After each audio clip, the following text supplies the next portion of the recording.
Eta Nafarroako parlamentuan berriz lauko alderdiak irmoki gaitzetsi du atzo Kataluniako kontseilariak atxilotu izana. Eguerdiko 12etan elkarretaratzea egin dute parlamentuaren aitzinean eta aipatu lau alderdietako ordezkariak izan direla. Horrez gain, atzo iragarria bazuten EH Bilduk eta Geroa Baik igandeko elkarretaratzean parte hartuko zutela, gaurkoan Podemos aldugu Nafarroa ere batu eginda elkarretaratzera eta herritarrei dei egin diete igandean eguerdiko 12etan Iruñeko udaletxe plazara hurbiltzeko. Bueno, atzoko atxiloketek esaten dutena da, gure demokrazia oso kolokan dagoela, eta beraz Podemos alduguk datorren igandean egingo den konzentrazio horretan parte hartu dugu, ze ezin daiteke zuzenbide penala alde batera bakarrik erabili, baizik eta zuzenbide penala izan behar da guztiontzat berdina, eta ez batzuek, kasu honetan Espainiako gobernuak erabiltzen duen bezala erabili ez. Demokraziari gure babes eman behar diogula eta horrek esan nahi duela ezin dugula oraintxe bertan Espainiako gobernuak daramatzan politika hauei gure eskua zabaldu. Guztiz kontrakoa egiten ari direlako. Podemos alduguk eta Podemos estatu mailan badauka irtenbide bat, ez? Prozesu konstituiente berriak hasi, herrialde bakoitzak zer nolako era edo izaera nahi duen jendekeiarekin partekatu, hitz egin, adostu eta prozesu horiek ireki.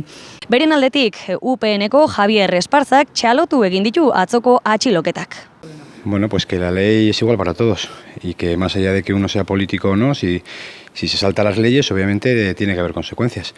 Lo que no puede ser es que los políticos, por muy políticos que sean o seamos, nos saltemos la ley y no pase nada. Estamos en un Estado de Derecho, en una democracia que demuestra pues que la justicia actúa y la justicia actúa de forma independiente.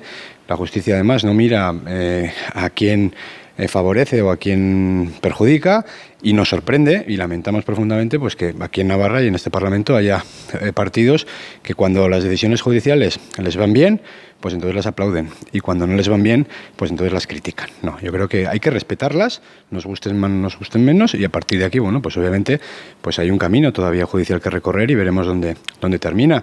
Quienes hoy están detenidos tendrán obviamente un juicio, será justo, podrán defenderse, podrán aportar, aquello que consideren necesario para salvaguardar sus derechos y eso es lo que es un Estado de Derecho y así se tienen que hacer las cosas. Ebaluaziorik alik eta txarrena, alik eta tristeena eta alik eta gogorrena ere bai. Espainiako gobernuak, eta ez bakarrik PP-ren gobernuak, baita ere alderdi sozialistak eta Ciudadanosek pentsatzen badute hori dela bidea, Katalunian dagoen eta Kataluniarekiko dagoen arazoa konpontzeko guztiz erraturik daude. Katalunia ez dute horrela Espainia barruan mantenduko, gobernuak eta beste bi alderdi horiek erabaki dute politikaren kontra justizia edo legalitatea, justizia baino zeren kasu honetan justizia hitz egitea gehiegikeria da, legalitatea, tribunalak, errepresioa erabiltzea, hori erabaki dute politikaren kontra eta hori ez da inolaz ere bidea.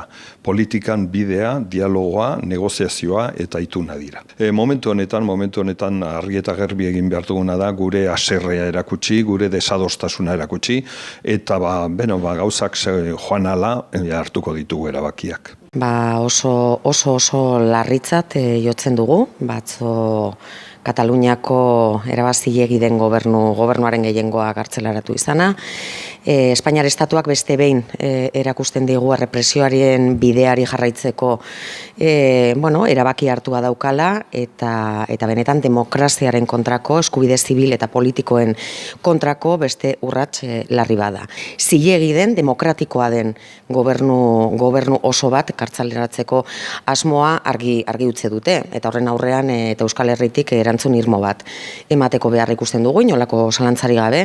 Asteburu honetan kaleak bete behar ditugu, Bilboko kaleak larun batean, Iruñeko kaleak, Iruñeko udal plaza igandean, eta hori da Euskal Herritik eman diezaiok egun babesik eta elkartasun keinurik onena.